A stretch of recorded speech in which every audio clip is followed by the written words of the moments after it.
এই মুহূর্তে শিক্ষা প্রতিষ্ঠান খোলার পরিস্থিতি নেই বলে জানিয়েছেন শিক্ষামন্ত্রী মহিবুল হাসান চৌধুরী নওফেল।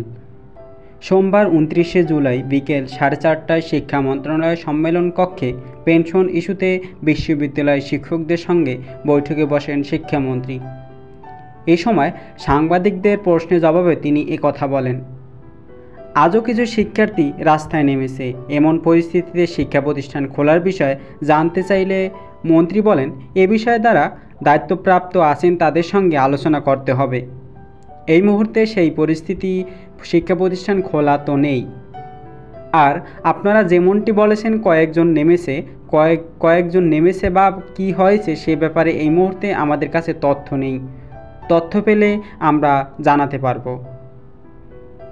আজ মন্ত্রিসভায় প্রাথমিক বিদ্যালয় খোলার বিষয়ে কোনো আলোচনা হয়েছে কিনা জানতে চাইলে তিনি বলেন, এটা নিয়ে আমি এখন কোনো মন্তব্য করব না।